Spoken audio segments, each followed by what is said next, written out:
Hello, and thank you for joining our Social Security Maximization seminar. If you're here, you're thinking about when should you claim your Social Security benefit. It is a very complex process, and there are over 27,000 laws governing Social Security. And unfortunately, as we'll talk about later on in this session, the Social Security Administration employees, while they do a great job, they're prohibited from giving advice. They can tell you the facts, they can tell you what your current benefit is, they can tell you what your benefit would be at your full retirement age, or even if you waited until 70. But they can't actually advise you. They can't tell you what's the best thing for you. It's in their code of conduct. So we'll talk about that, what one should do as they reach the age of Social Security. Lucky for you, my name is Joe Dunat. I'm a wealth advisor here at the Sturkey Wealth Management Group,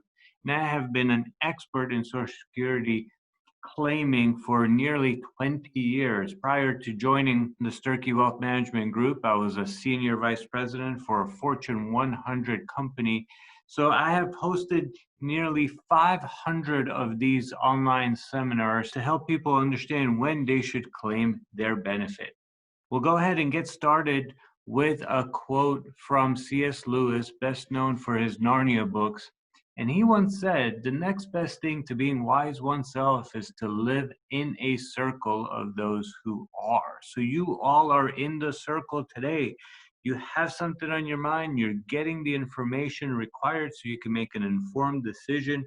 Congratulations. As I mentioned, I am with the Sturkey Wealth Management Group on Sunset Boulevard in Lexington. I've been a resident here in South Carolina of nearly 11 years. Our three children go to school here, take advantage of the terrific schools we have here in South Carolina. You'll notice the last name Dunat is a little bit odd. I was born in Croatia, actually, so extra brownie points to anybody who has heard of Croatia or who has visited the beautiful country. It's certainly a lot of cruise lines stop there. I must share a disclosure with all of you. This seminar is educational in nature. It's designed to give you a broad view of Social Security information. At this point, we're not giving specific tax, legal, or financial advice. However, if you are looking for that additional bit of advice, at the very end of the presentation, we'll talk about how do you get in touch with us in order to get additional help. So the most common concerns I have heard in my many years of teaching this seminar, they are, well, is Social Security going broke? Is it going to be there for me when I am ready to retire? When should I apply to get my benefit? And how do I make sure I'm getting the best benefit available to me? How do I know what my benefit might be? And again, we talked about the number of laws that impact Social Security, and certainly the Bipartisan Budget Act of 2015 for many people has changed how their benefits are claimed. So let's start with that biggest one. Is the Social Security Trust Fund going broke? Well, the trust fund, it was nearly $3 trillion. And the last time the trust fund had a deficit was, pop quiz here, do you know when the last time the trust fund ran a deficit? It was all the way back in 1982. Since then, it has run a surplus every single year, but unfortunately this year with the COVID crisis, it may be the first year that it's run at deficit. Let's go ahead and take a stroll down memory lane. The Social Security Act became law in 1935, was signed by FDR, and the very first check was issued to Ida Mae Fuller.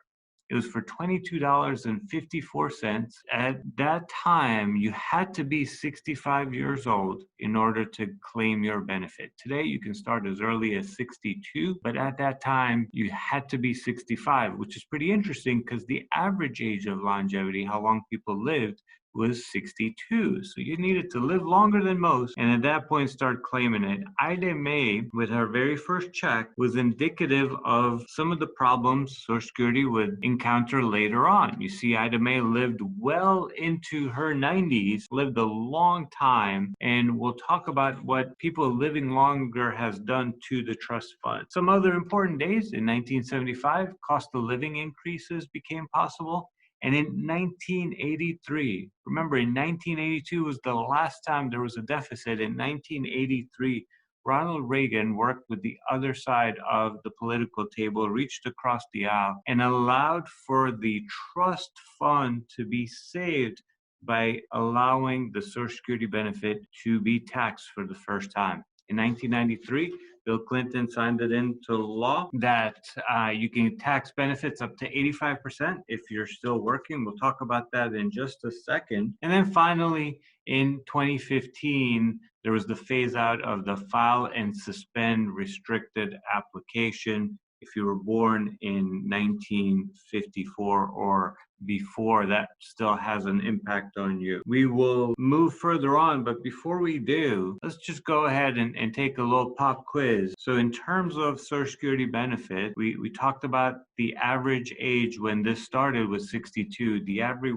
age today is well into the 80s. Actually, if you're in your 60s now, you've got a better than 50-50 chance of making it to the age of 90 with today's medicine and all the advances. If you are a married couple, you have more options, and the statistics go up even more from there. One of you has better than 60% chance of making it past the age of 92. So when you get to the age of Social Security, not only do you have to worry about how do I claim it and get the best benefit possible, but oftentimes we've got to think about how do we make sure that you don't run out of money? That's one of the things that in my daily job I help people with. How do we make sure that their nest egg grows responsibly so they don't run out of money? But who dies first? Is it the woman or the man? We talked about the age of longevity. The average age today is well into the 80s, 84 for women, 82 for men. So men tend to die first. Anybody know why? Because they elect to. That's our low Social Security humor. All right, quick facts. There are over 69 million people receiving Social Security benefits, 5.5 million of which this will be their first year receiving the benefit. There's 8,000 people retiring every single day. They call it the silver tsunami as the baby boomer generation has reached the age of claiming their Social Security benefit. Is Social Security important? Of course it is. You'll see right here on the screen, nearly 6 out of 10 retirees count on Social Security income being a significant part of their income. So then why are you on this webinar? Why might you want to talk with a professional who has helped people maximize their benefit? Because if you get this one thing wrong, if you claim at the wrong time, on average, you may lose up to $111,000, according to an article from the July edition of USA Today. So on July 1st, this article hit. It was written by Jana Heron, and it said that if you claim at the wrong time, you can lose on average $111,000. But here's the scary part. Only 4% of people who claim their benefit took it at the financially optimal time. So this is not something that most people get correct. That's why you're on the seminar. Now, 10 years ago, you would not see articles like these teaching you when you should claim your Social Security benefit. Do you start now? Do you start later? If you're a married couple, do you start at the same time or at different times? Today, articles like these are much more common. When you think about your parents and how they made the decision, they reached a certain age, they went down to the Social Security office and started claiming. Today, many more things have an impact on that, including the fact that Social Security benefits can be taxed. It's possible for them to be taxed. Here's some dates that you need to remember. Age 62, the very first age where you can start claiming your benefit. For many of you here in the webinar, your full retirement age is either 66 or sometime between 66 and 67. That is called the full retirement age. At age 70 is the latest age where you can claim your benefit before you start losing it. So if you keep on waiting past the age of 70, you do not keep on getting a bigger benefit.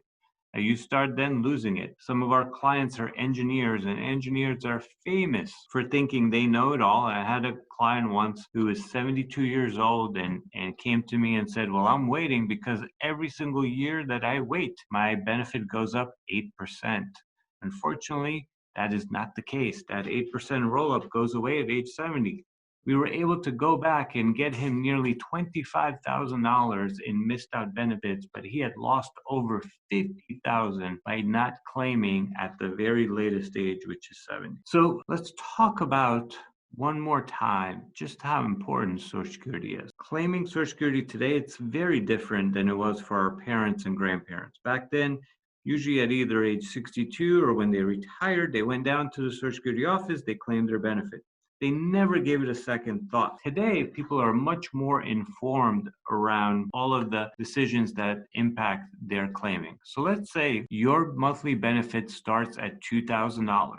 Because of the cost of living increases that automatically happen every single year, if you started claiming at age 67, by age 77, 10 years later, your monthly benefit grows to $2,600 per month. You keep on living. Now you're 87 years old. Your benefit at that point is $3,474. It has grown. And if you make it to the age of 97, with today's medicine, and if you've got some longevity in your bloodline, your benefit would be over $4,500 a month. So the cost of living adjustments can make a big difference, especially the longer that you live. On average, the cost of living adjustment has been 2.8%. Anybody know what it is this year in 2020? 1.3%, 1.3%. So this year it's a little bit less than normal, but there is a cost of living adjustment. Let's talk about lifetime income. When you have Social Security, it keeps on paying you for as long as you're alive. You cannot outlive it. You don't have to worry about running out of personal assets or income in your old age. With Social Security, that monthly payment will be there. If you live 10 years from when you started collecting Social Security, you would have claimed over $300,000 in benefits. If you live 20 years with the cost of living adjustments, you would have claimed over $673,000. And if you lived 30 years, you would have claimed over $1.1 million. In the past, the Social Security benefit statement used to get mailed to you. These days, it is something that you can access online only. socialsecurity.gov/my statement. You set up an account, user ID and password, answer a few security questions, and it is available to you. We talked about those myths. Is the Social Security trust fund going broke? Many people that we speak with every day in the office say, I don't think it's going to be there by the time I retire. It's led to a whole lot of misunderstandings, sometimes even irrational fears. And unfortunately, the media feeds a whole lot of that about the solvency of the Social Security system. I think I can easily assure you that you will see your monthly check every single month. In the last 80 years, it's a government program that has lasted 80 years. It has never missed a payment, never skipped a payment. And even in 2019, the trust fund actually ran a surplus. And here in 2020, it's possible that we will run a small deficit. The trust fund currently has $3 billion in it. And even if that trust fund was exhausted, it's a pay-as-you-go system. Today's working force goes ahead and pays in every single month. And if the trust fund was empty, nearly 70% of the benefit would still be paid out with the money coming in. So why do people get this wrong, right? We talked about President Reagan and legislation that he did that helped solve the deficit issue that we saw back in 1982. Why do people get this wrong? Well, most people, they're not knowledgeable enough to know about the Social Security Administration, even financial advisors. Look, I'm a wealth advisor in my day job. Only 12% of financial advisors consider themselves fully proficient in how to navigate all the laws that impact Social Security. CPAs and attorneys, actually even less knowledgeable according to statistics. It is not in their wheelhouse. So when it comes to getting some advice, you want to make sure that you're speaking with somebody who is familiar with it. So we talked about the trust fund, and we talked about that we don't want it to run out of money. What are some ideas to make sure that the trust fund doesn't do that? Well, if you were born in 1960 or later, the full retirement age when you can get your full benefit is 67. As of press time, your speaker here, Joe Dunat, is 41 years old. My full retirement age is 67. My children, who are 14, 12, and 11, their full retirement age is 67. Actually, somebody born in Lexington Medical Center, a brand new baby, 1 day old, their full retirement age is 67. That's probably going to change, right? The longer people live, the more likely it is that the full retirement age moves up to 70 or beyond. So the increasing of the maximum age as well, when you maximize your benefit, to when you have to start collecting, that will probably go up as well. We'll probably see a taxation for really wealthy individuals where the entirety of their Social Security benefit may be taxed. There might be some means testing, and unfortunately, there could be a reduction or elimination of the cost of living increases. Currently, if you are working, you pay a 6.2% mandatory payroll tax up to the first $119,000 of income. That income limit may go up to where you pay until even higher. The employer pays the same amount that you do. If you're self-employed, you pay both sides of that equation, nearly 13%. So taxes are going to be another way we will make sure that the Social Security Administration, that the paychecks keep on coming in the mail. There's a whole lot of acronyms here. I want you to remember FRA, full retirement age. We talked about that's either 66 or sometime between 66 and 67 for everybody on the phone. PIA, the primary insurance amount, and we'll go over a few more of those.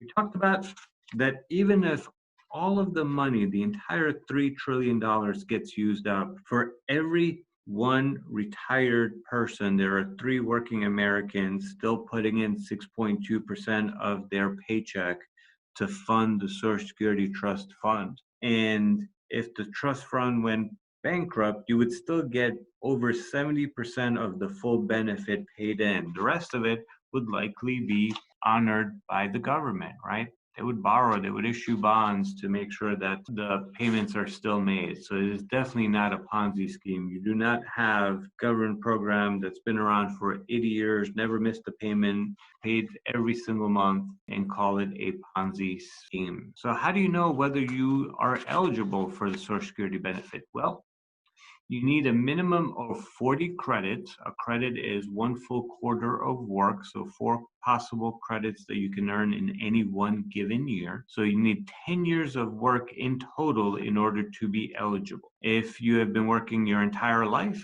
you will average out the highest 35 years of earnings, and that's how we will calculate what your benefit is, and that benefit is increased every year, so there is the cost of living increase. Do you know in the last 10 years, there were actually 3 years where there was no cost of living adjustment, no COLA. It was in 2010, 2011, and the last time it happened was in 2016.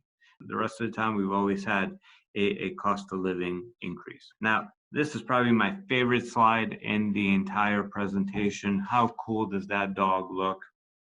I've got a little barker at home, looks just like that. So the full retirement age, we talked about that. If you were born in 1954 or before, it was 66 years old. If you're born after 1954, for every year that you were born after that, it goes up by 2 months. So if you were born in 1958, your full retirement age is 66 and 8 months. If you were born in 1960 or later, up till today, that full retirement age is 67. So what happens if you apply before your full retirement age, right? Your full retirement age is 67, you apply at 62. Your benefit is reduced. You don't get the entirety of what you're eligible for. If you apply at 62, your full retirement age is 67, you only get 70% of your benefit. If your benefit is $2,000, you won't get $2,000, you'll get 70% of it. What happens if you wait? What if that happens if your full retirement age is 67, but you wait till 70? For every year that you wait, you'll get an 8% guaranteed increase in your benefit. So there's not a whole lot of investments out there that guarantee an 8% guaranteed rate of return. I'm a full-time financial advisor, wealth advisor, And I will tell you that this is a wonderful rate of return that is fully guaranteed and risk-free. So if you can wait, oftentimes it makes financial sense to wait.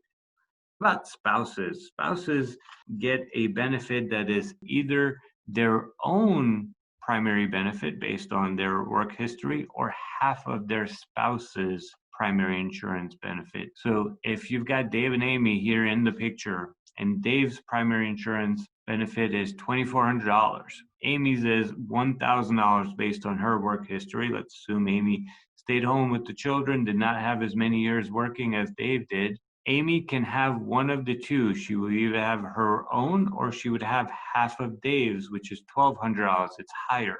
So when she goes to claim it, the Social Security Administration would automatically give her the higher of the two. She doesn't have to ask for it automatically. It is the higher of the two. She would get $1,200. What happens if you have a divorced spouse? It is possible to get a Social Security benefit based on your ex-spouse's work record, either ex-husband or ex-wife, it doesn't matter, as long as these criteria are met. You had to have been married at least 10 years. You should be still unmarried. You cannot be remarried before the age of 62. So the person looking to collect the benefit must be still unmarried, and you have to be at minimum claiming age, which is the 62. So it does not matter whether the ex-spouse is collecting the benefit yet or not, right? And if you got any questions there, you can reach out to us. What about survivor benefits, right? Here's Dave and Amy again, and Dave's benefit is still $2,000, Amy's benefit is $1,200, and Dave dies. Before that, between the two of them, they were netting $3,200. When Dave dies, Amy gets the higher of the two. She loses her own $1,200 benefit. She keeps Dave's higher benefit, which is $2,000. She would only get $2,000 a month going forward. Really important, survivor benefits are not automatic. You have to call the Social Security office, tell them of the spousal passing, and at that point you get to keep the higher of the two benefits. We mentioned this earlier on, spouses have many more options than single folks when claiming their benefit. That's why it's real important you get help that you are eligible to get. And if you were born before 1954, before January 2nd, 1954, it is still possible to do the file and suspend strategy. We won't spend a whole lot of time on it, but it is free money. It is something that was a tremendous loophole, and we've helped a lot of people file and suspend their benefit. Let's get into the second Social Security myth, which is if I claim my benefit early, I get it right at 62 as soon as I can, and then I invest the income, I can maybe make more than 8%. So again, I would not recommend that. While we've had a wonderful year at Sturkey Wealth Management, have had some fantastic returns year in and year out, it is pretty difficult to get guaranteed yearly increases with income for life, not at all impacted by stock market investments. I would not advise somebody to claim early, only think that they can outdo the minimum 8%. Now look, there are reasons to claim early. Let's go ahead and name them. You need money now, right? There's not enough in the nest egg to live off of. You need money now. That's probably the best reason out there why somebody would claim early. You've got some medical issues or a history of family health that does not bode well for you, right? Cancer runs in the family and you're worried about your chances. That might be a reason why we claim early. Good reason why, or not good reason to claim early would be you just don't know, right? You don't know what the break-even ages are, or you don't know just in general what you should do. That's why getting the help of a trusted professional is so important. Now, we talked about benefits can be taxed if you still have income, and if you claim before full retirement age, so you want to continue to work and you're now 62, you want to claim your benefit as well. If you earn over $18,240 in 2020, $1 in benefits will be withheld for every $2 you earn. If you're working full time, you should probably consider whether you wait to claim your benefit. Your benefit will automatically be adjusted upward at full retirement age. Oftentimes when we work with people who are still working, it makes sense to wait. If you're not sure how that impacts you, please reach out to us. You're going to get the biggest family benefit is the third myth if you wait till 70. That is not always true, right? Especially when it comes to married couples, there are a number of options that impact that. Look, delaying your benefit could make good sense. Did you see that pun there? Your full retirement age benefit is $2,000. At age 62, you'd only get $1,500. But at age 70, the benefit would be nearly double that versus collecting at 62. So waiting could make sense. And if you've made a decision already, it is possible one time to get a do-over by repaying any benefits you've gotten so far. What you want to do is obviously talk to a trusted professional whether those things make sense. Let's talk about taxes again. If you've got municipal bond income and that is taxed with Social Security, only makes sense that if you have a Roth IRA and you get income from a Roth IRA, those distributions are taxed as well. Well, we do a whole lot of Roth conversions while people are still working because that is not true. That is a myth. Roth distributions are not counted as income. So how is Social Security taxed? If you're married filing jointly, you can make under $32,000 in income and your benefit will not be taxed. If you make anywhere between $32,000 and $44,000 in income, to half of your benefit would be taxed. And if you make over $44,000, up to 85% of your benefit would be taxed. The rules are different if you are single, a widower, or filing separately. And we can go through all of that as we get further on. So there's a whole lot of strategies, including Roth IRAs and delaying Social Security that can minimize your tax impact. We go over that when we meet. So let's talk about why a Roth conversion makes sense. If you're worried that your tax bracket may be lower now and conversions are taxable, that is a solid concern. But when we talk with prospects and clients and ask them, where do you think taxes are going? Do you think they are lower now or will they be lower in the future? What do you think the answer is? Almost every single time people say taxes will be lower now, but much higher in the future, especially with all the government stimulus here with the COVID pandemic. There are no Roth IRA conversion limits or even income limits, and tax-free is the best kind of benefit in retirement. I gave this one away right at the top. Social Security Administration cannot give you advice on how to maximize your benefit. They do a great job and they are severely understaffed. Right now, if you call the Social Security Administration, your estimated wait time to talk to somebody could be 3 hours. Could you imagine waiting 3 hours on the phone to talk to somebody, to set up an appointment or to ask a question? It is a really long process. But when you do get in front of these folks, they can do a whole lot of things. They can estimate your benefit. They can tell you what the largest amount is right now or what the amount is at 70, but what they cannot do is give advice right there in red. They cannot give you also tax strategies to maximize your benefit or reduce the taxability of your benefit. It is right there in their manual, right? This is a direct copy from their manual that says here in red, you can give enough information that the claimant can make an informed choice, but do not give advice. Do not give advice. That's why we have taken all the additional training and even run this webinar to help people understand all of the things that they can do. Now, Social Security is not a standalone income stream for most people, right? It is probably the most flexible of all income streams, Claiming it at the right time can be paramount. And don't forget that there's a survivor benefit in case of one spouse passing. There's 5 pillars of income in retirement. If you're working full-time, part-time, your wages are the first pillar. If you've got a pension, that would be your second pillar. And the third one might be your income producing assets, your investments, your savings, your IRAs, 401ks. The fourth pillar would be your required minimum distributions. You have to start taking those at age 72 as a part of the CARES Act, where that got moved to 72. Finally, the fifth income in retirement is your Social Security benefit. So the questions that you may have: when is the best time for me to claim?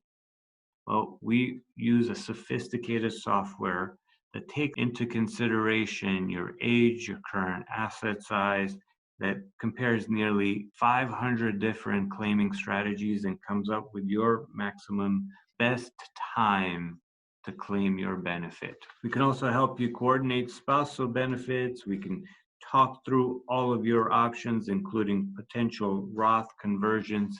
If you're interested in learning more about all of these things, please find time to get on our calendar. We keep several appointments open every single week to talk to new people around their benefits. There's an old quote that says, "Procrastination is my sin. It brings me constant sorrow. I really shouldn't practice it. Perhaps I'll stop." And I think you all know what the next word is: tomorrow, right?